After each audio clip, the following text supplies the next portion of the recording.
Welcome to today's virtual event in honor of National Volunteer Week. Thank you for joining, and for those of you who are volunteers, and really you all are board or general volunteer. So thanks for everything that you've done or will do with Sin Barreras in the future. We're very appreciative of all of those things. Today, you'll be getting to know one of our board members and also about two newer volunteer opportunities, which are kind of in like initial stages of growth that matches the growth that Sin Barreras is currently on. And they're also two opportunities that are very accessible to volunteers regardless of level of Spanish proficiency. So yeah, so that's what today is about. I believe all of you who are on are aware of all of the details about the events this week, so I won't go over those. And you obviously made it here this evening, so yeah, but if you do have any questions, I'm going to put in the chat my email that you can always contact me at.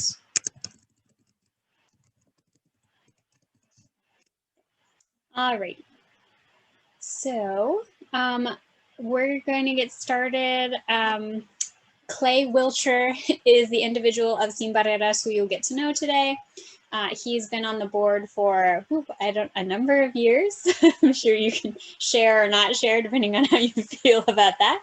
And just sort of, will be letting us know how he got involved and the kinds of things that he does as part of the board of Sin Barreras and the different roles that he has. So Clay, take it away. First off, I'll start with I'm a volunteer. I don't get paid for any of the jobs I do for Sin Barreras. I've never. I'm actually a founder. Fanny and I are the last two founders left that actually started Sin Barreras back in 2012. How I got involved, there was another gentleman that is local attorney, Jeff Haynes, who I was friends with for probably 20 years prior to starting Sin Barreras. He actually worked with me when I ran mortgage companies throughout Virginia, doing my real estate closing. So he has a wife that's Colombian, and then Fanny, and then myself and another woman got together and we started Sin Barreras because there was a need in Charlottesville. There was nobody taking care of the immigrant community directly. So basically that's how I got involved. I have somewhat of a background, went to a few years of college for nonprofits when I lived out in Las Vegas at UNLV. So I had a background to help them get their 501c status, and I also have a financial background. So when we got it started, I ended up taking over all the finance properties for Sin Barreras, as well as I ended up becoming BIA accredited, what that means is I'm accredited by the U.S. Department of Justice that I can practice immigration law for Sin Barreras, that I do it free or very little cost to just help people out. But I guess when I said I'm a volunteer, I probably put in about 80 hours a month volunteering. We're not looking for people that need to do that much. Obviously, I'm trying to pull some of that back. Frank's on the call. I guess we'll probably hear from Frank. He's another volunteer that probably does just as many hours as I do per month as well.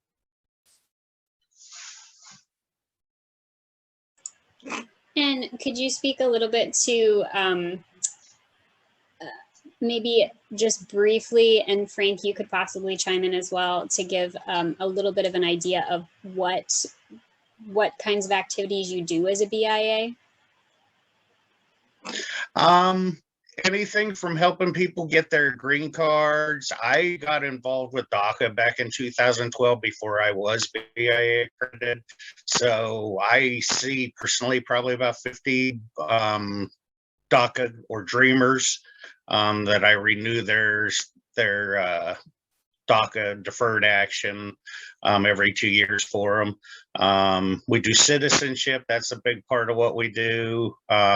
Renew green cards. We don't see anybody, we don't go to court for anybody. There's some instances where you probably should pay to have an attorney.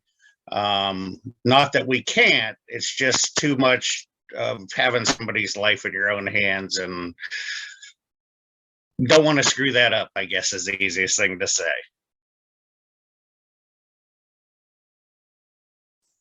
Could you add anything, Frank? Okay, I had not planned for any kind of presentation here. I was just kind of sitting in to watch, but yeah, I can add. We, Clay and I, together as accredited representatives, which was a new addition to Sin Barreras activities when it occurred to us about 3.5 years ago. We hadn't done any of that before, but we looked at the needs of the community and said to one another and to the board, listen, there is a huge opportunity here for us to offer immigration services. What would you think? The board approved it. Clay and I studied for 6 months each to become accredited, took courses provided by a web service entity, and then passed the test and were certified. And we are just absolute neophytes in immigration law, which a good immigration lawyer colleague of ours described as the labyrinth. It's a maze of opportunities. And if your situation is this, then there are these possibilities. And if your situation is just a little bit different, then there are a completely different set of these possibilities, and there are traps all along the way. I had a client about 3 years ago that was applying for a green card. And I made a mistake in her application. And her proposal, her green card application, was turned down. And if the turned down application had stood, she would have been deported back to Honduras. She's a 22-year-old hairdresser. She weighs about 85 pounds. She fled Honduras as a 4-year-old with her parents.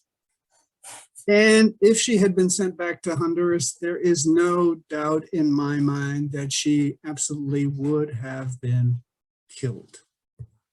Just absolutely, just a complete neophyte. And so I asked for board approval, Clay's and Fanny's approvals, to pay for her appeals case. And the appeal is 8 times out of 10 turned down and costs $500 or something like that. And I again repeat, it was my mistake in not understanding what was being requested and providing insufficient information that was the cause of the denial. And we sent in the appeal and waited for 9 months for the appeal to be decided upon.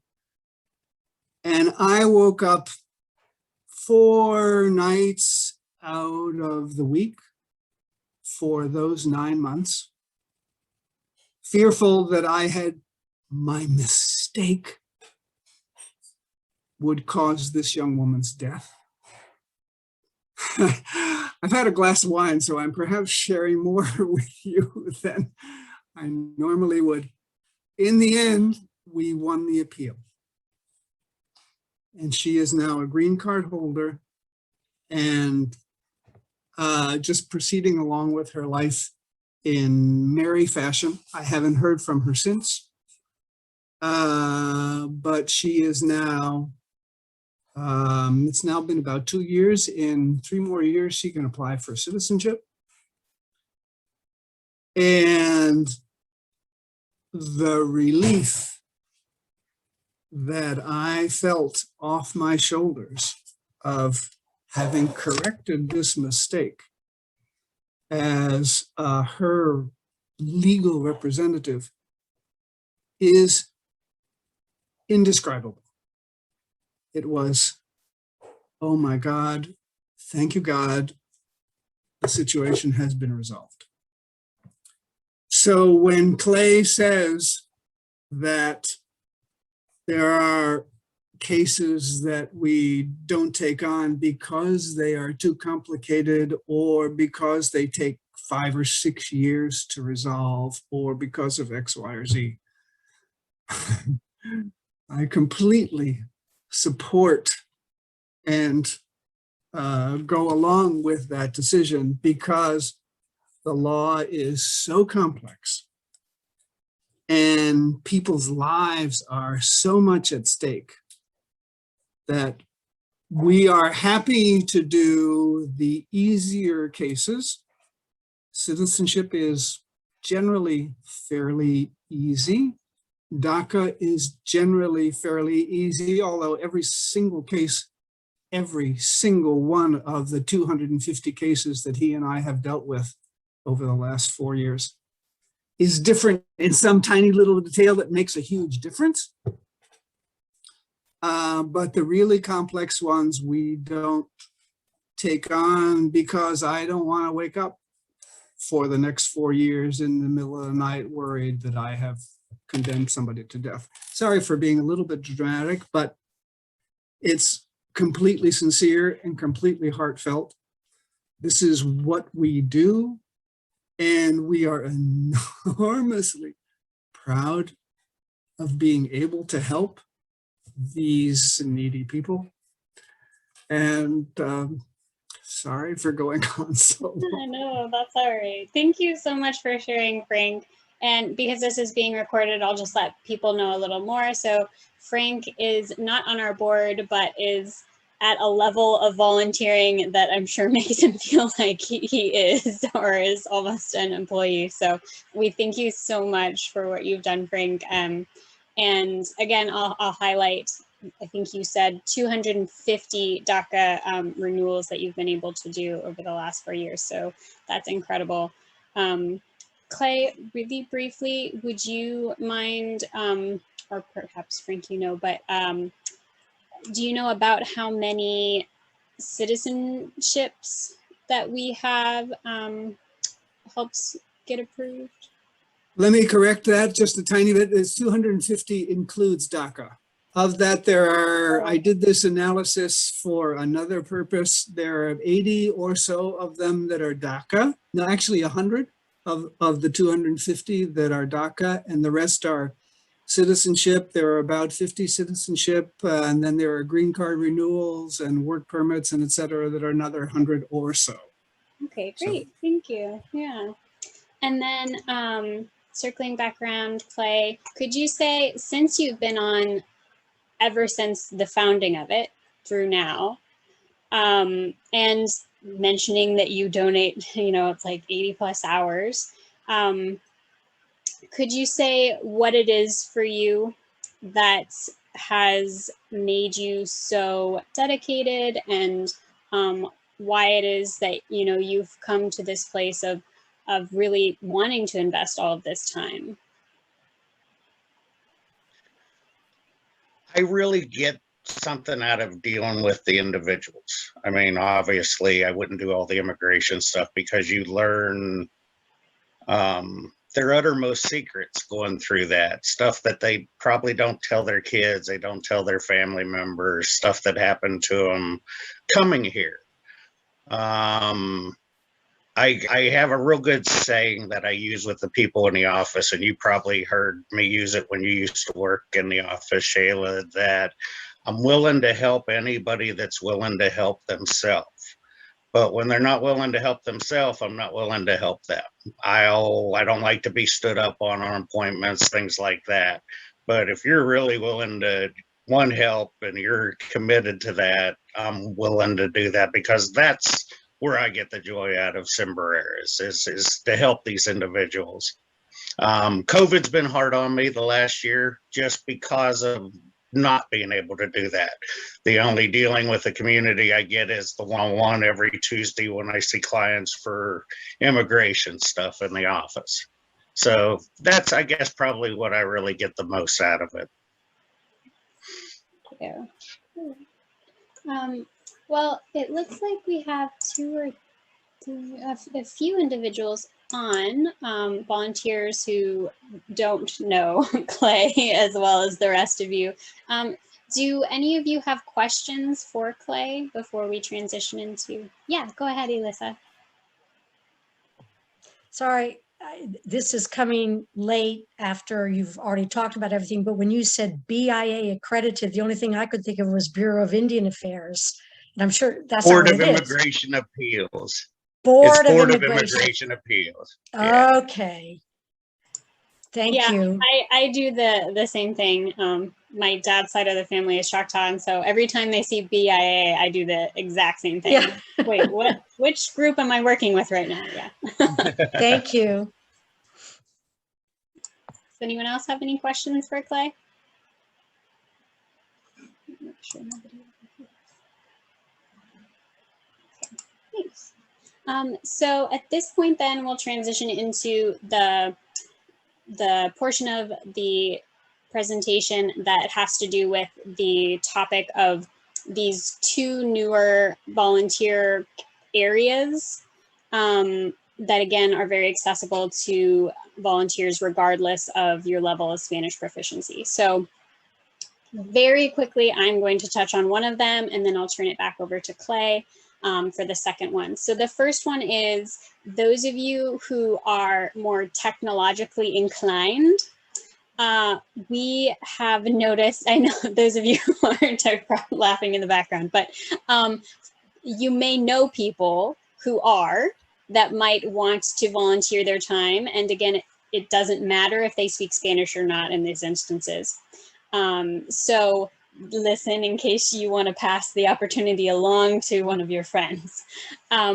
So we often have issues that come up where, you know, either we want to put things on the website or we recognize that there's something even basic like social media accounts and keeping those updated and running and all of those kinds of things. And so we are actively looking for people that can obviously know the tech side, but are also the kinds of volunteers who are motivated enough to sort of like run a portion of it. Like we might even, depending on the number of volunteers, create like a possible tech committee so that we can let them know about the kinds of things that we have going on and how we're trying to expand technologically.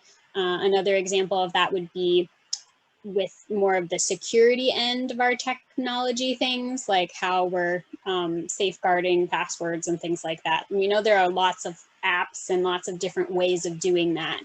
And so we're also actively looking at how to step up our game in that way. So as I said, it could just be that we have a few individuals we call on, or it would also be wonderful if there are volunteers who are really willing to get in there and kind of plan and come from this place of wanting to kind of assess where Sin Barreras is at and helping us move forward.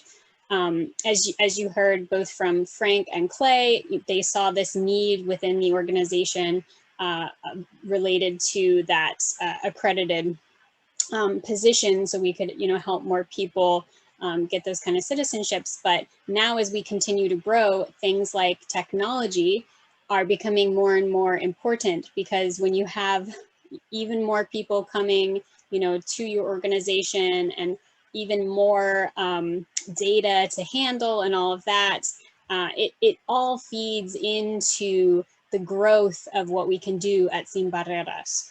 And as again, I know I'm highlighting this a lot, but again, these are the kinds of volunteer roles where you don't have to speak Spanish, and you might just know professionals out there who, or people who just are techie inclined and love doing that on the side, and they get all excited. So those kinds of people, we're looking for them, and I encourage you to suggest it, because my part of how I view volunteering is that you are also changed through your volunteering, and some individuals just haven't really thought that much about volunteering, time-wise, or nobody's ever asked them. Sometimes that's really all it takes. So that's the one opportunity. And so now I'll turn it over to Clay, who can share about the second opportunity, which in a similar vein has to do with, you don't need really Spanish, and it's a newer growing area for volunteering, which is fundraising. Yeah, and I guess like you said, I mean, as we grow, we need more of everything, obviously. Last year, we had volunteers make up for 7,400 hours of what we do. So, I mean, there's no way we could do it with what staff we have. Our staff is already overly extended and underpaid. So, I mean, volunteers are really the lifeblood of Sin Barreras. It always has been. I mean, from when we started. So any help anybody wants to give, we will definitely take it. I can promise you that. What I wanted to talk about tonight is we're looking for people to help out with fundraising. We have in the past had two individuals that tried their hand at doing fundraising for us, and they didn't work out for whichever reason. And so it's kind of been like an afterthought, but it shouldn't be an afterthought, I guess, is the easiest thing to say. And as a board, we have determined to make a better commitment at this. Last year, without having any fundraiser, with the staff sending out newsletters and the advocacy team sending out newsletters and different correspondence last year, we were able to fundraise about $70,000 without really even thinking about it. So that fundraising goes to us being more self-sufficient. It keeps us from having to rely always on grants to pay employees' salaries. So Sarah is on this call as well. Sarah came to us as a new board member in the last few months, and she has a big background in nonprofit and fundraising as well. So I had invited her to be on this call as well. I think, we're going to try to put together a committee of people and try to make a real commitment towards the fundraising. It's not something that you have to speak Spanish to do, obviously. Like you said, it'll be fundraising to any, be it a campaign, be it an appeal, be it some of the things we've done in the past were dinners and an art auction. We put on Seville Sabrosa every year that we have to fundraise for to the tune of about $18,000 to $20,000 every year for that, which I do that in the beginning of the year every year, and we're not doing it this year because of COVID, so I'm safe until next year on that. But the fundraising we're talking about is basically just for Sin Barreras, that covers the office, the staff, and things of that nature. What more do you want to know, Shiloh, or would you like me to add to it?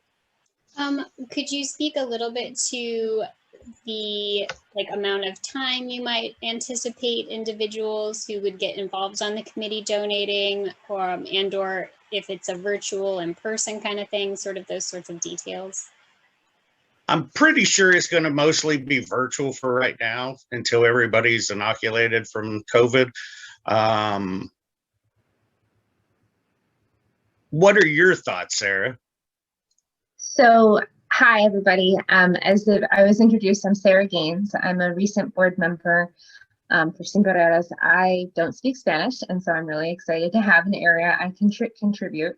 My background, I'm an executive search consultant with a national firm.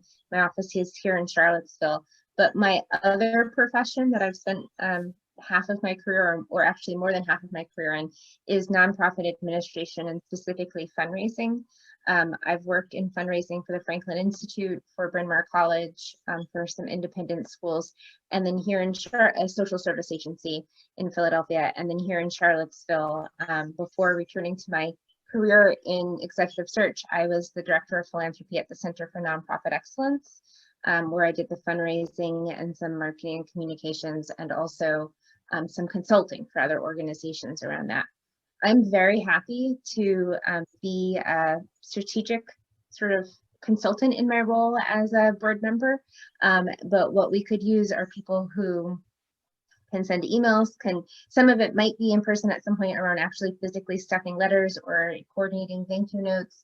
The stewardship of fundraising takes some time and some effort, but probably, you know, if we had a few people who could dedicate 5 hours a week, a substantial project in fundraising could sort of gain traction. I want to clarify two things. One is that we wouldn't be asking you to identify friends, or, I mean, we would also, you're welcome to ask your friends and colleagues to donate to Sin Barreras, but we would give you or provide names and contact information, and you wouldn't necessarily be asking for the money directly. You'd be sort of helping facilitate the process of a lot of people being asked in a timely and thoughtful way. So it's not as daunting as it might sound if you say that you're a fundraising volunteer. We need the time and the manpower, but not necessarily the solicitation coming from you as self-directed. The other piece I wanted to mention is just how, hold on one second, please.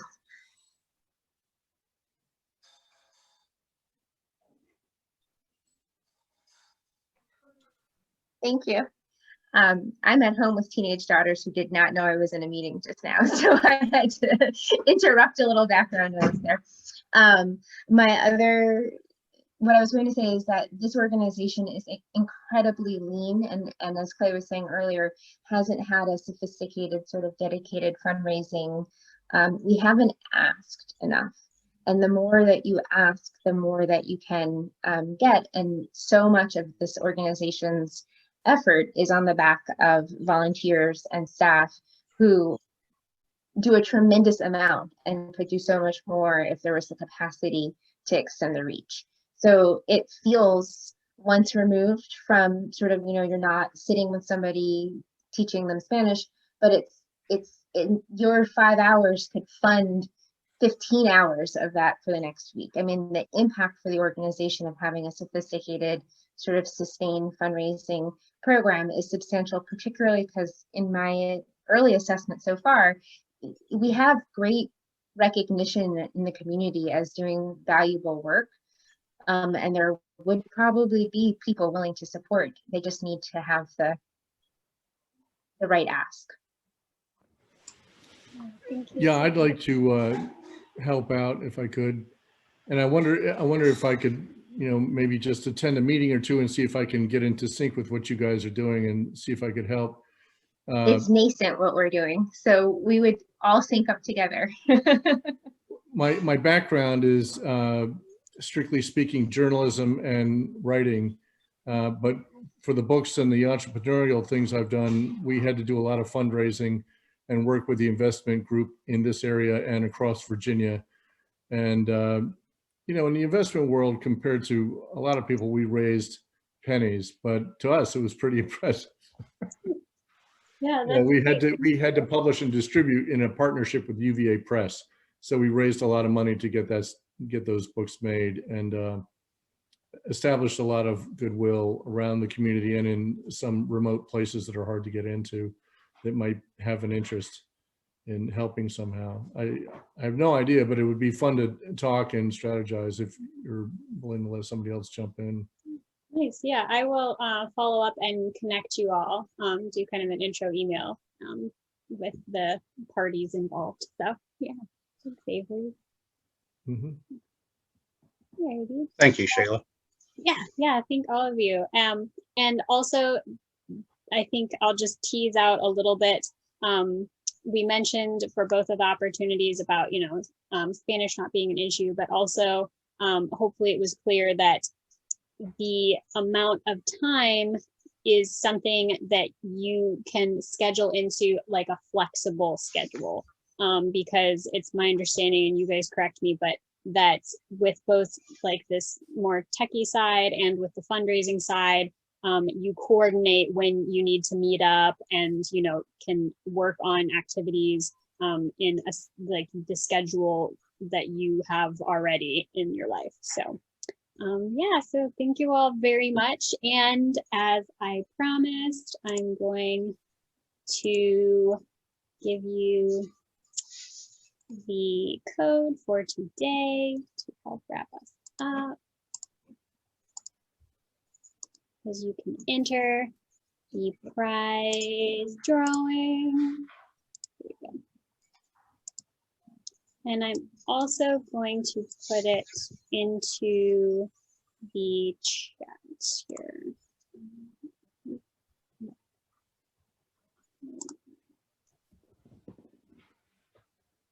So this is it right here. And as I said, I will also copy it into, oops, back. I need to go away. There we go. And I'll also put it in the chat. There we go. Alrighty. Well, thank you all again very much for coming. And as I said, being current or future volunteers, thank you for all you've done and in advance of all you will do. And have a wonderful rest of your week. And hopefully we'll see you at more events where you can meet more people associated with Sin Barreras. Thanks. Cheers. Thank you, Thank Shayla. you. Bye, everyone. Thank you. Bye. Ciao.